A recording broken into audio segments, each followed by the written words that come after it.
Imran Hussein posted this. Sorry, I'm laughing. Okay. Imran Hussein posted this tweet. Rational atheism is an illusion. Here's why. Okay, let's see. I mean, I've spoken to many atheists over the years and I've asked them this very question. And when it comes to, the reasons for believing that there is no God, there is no creator, there isn't any. There are no underlying, real, substantial, solid reasons for this. So I wanted to do a quick video and share a little diagram which I feel will really clarify what's going on here, right? Now, without further ado, I want you to pay attention to this diagram. And imagine for a second the outer square contains all of the knowledge that exists. Everything that there is to know, it is contained within this square in existence. The inner square represents more specifically the material physical world, and the outer sphere represents what's beyond it, right? But both the squares contain the totality of knowledge that exists. Now, any atheist, the most intelligent of atheists, how much would you say they know? How much would they claim that they know of all the knowledge that is out there? Now, you can argue maybe, hypothetically speaking, this much, right? That's what they know. That's how much knowledge they have. The most intelligent of these atheists. Okay, say you may want to say a little bit more, a little bit less, whatever the case is. Now, if that's all they know, and there's all of this still out there to be known, then how can they make that positive claim that there is no God for a surety? How could they say this? It's very possible that they may learn something or may acquire some knowledge which leads them to the conclusion that there indeed is a creator. So at best, they are really just agnostic. There is no such thing as an atheist. Or let's be more specific, there is no such thing as a rational atheist.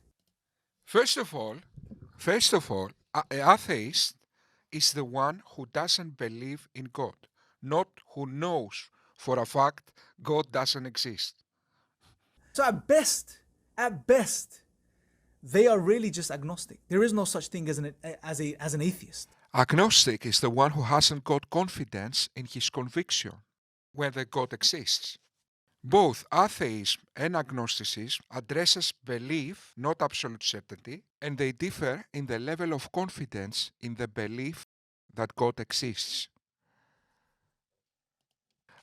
Although agnostic comes from the Greek word agnosto, which means unknown, is again not a claim of knowledge, rather of belief.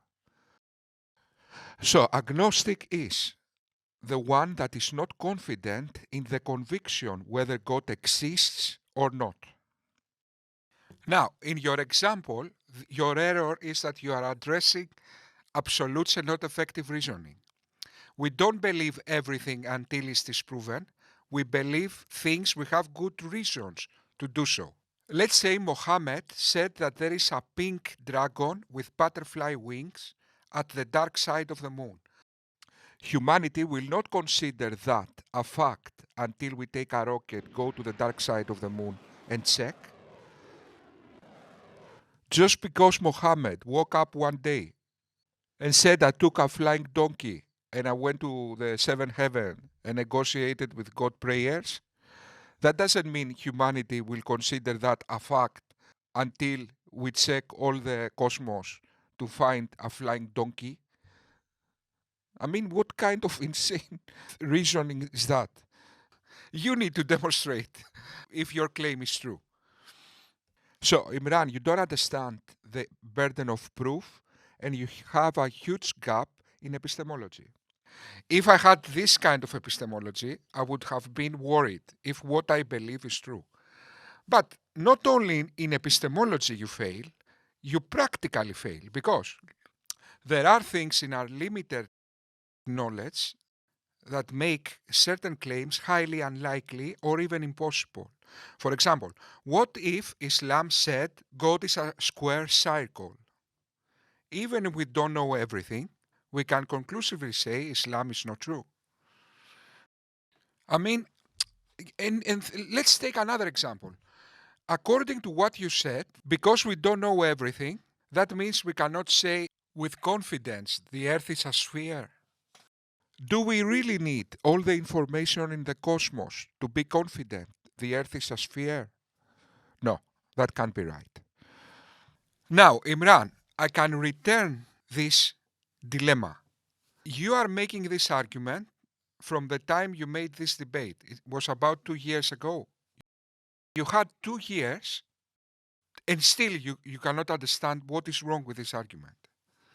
An argument that I understood in seconds. In seconds. It just took me a breath to figure this out. So, what is more probable? You making an error whether Islam is true or not, or I make this error? What is more probable? We don't know.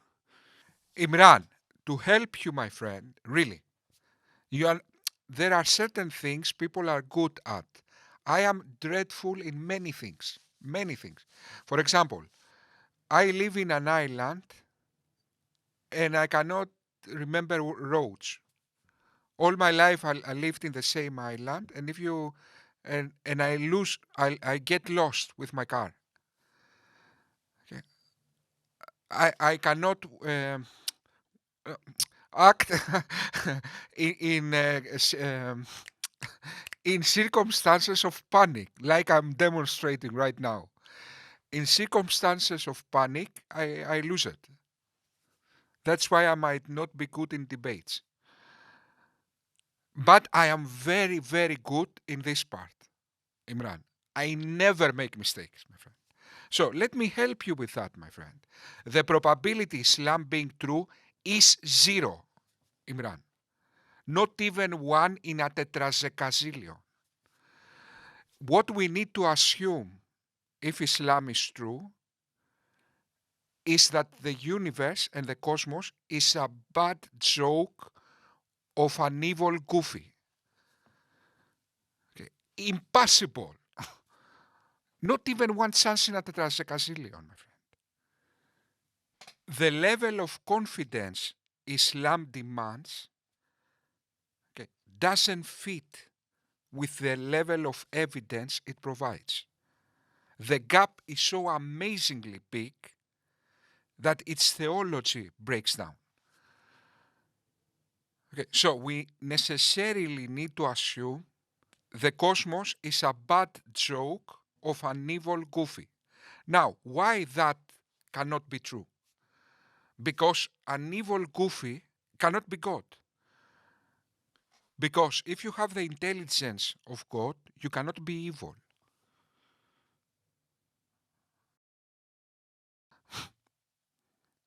Thank you. Ahmed Subboor, the friend of Imran Hussein, also tweeted something and says, confident Darwinist walks into a hole. And I responded, Subboor Ahmed in the above video does what he accuses Aaron Ra of doing, tuning skepticism. Aaron Ra simply not familiar with the terms Subboor is throwing at him. And I posted that to Aaron Ra and he liked my video. Aaron Ra is an old hero of mine. Anyway, so let's go and see. If you believe in instrumentalism, you basically do you subscribe to it? Yeah, okay, you subscribe to it. Then that basically means when scientists are talking about unobservable entities, processes, and structures, right, they are not saying something which is true. They are saying something which it might be true or might be false. They're agnostic about it. So if you're a scientific instrumentalist, that means Darwinian evolution, which you support, you don't believe it to be true if you're an instrumentalist. So that basically means this whole time, Aaron, you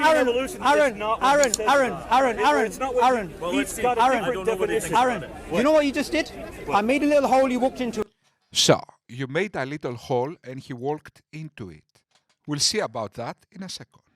So in the beginning of my video, I said this is the way I am defining a fact for the purposes of this discussion. And what is that definition? Yeah. And that's the definition I used. Which I said was something absolute, something that's not going to change, and something that can't be revised. When it comes to evolution, a fact, according to Ahmed Subboor, is something absolute, something that will not going to change, something that cannot be revised. Now, what's the criteria to test whether something is or is not a genuine prophecy? I want to ask you that. How would you discern the truth from falsehood? You'd use empirical evidence. Exactly, you would use empirical evidence. Something verifiable something falsifiable, and something precise. When it comes to Islamic prophecies, suddenly a fact equals something verifiable, something falsifiable, and something precise. Subboor tunes his skepticism to always conclude Islam is true.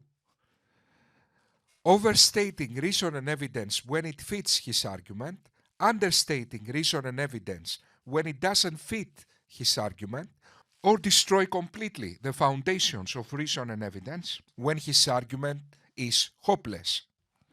This is how Subboor and his fellow cultists sacrifice in the altar of Islamic supremacy truth, the same way they sacrificed morality, reason, etc. The only value in Islam is worship. If you value truth, stay away from Islam.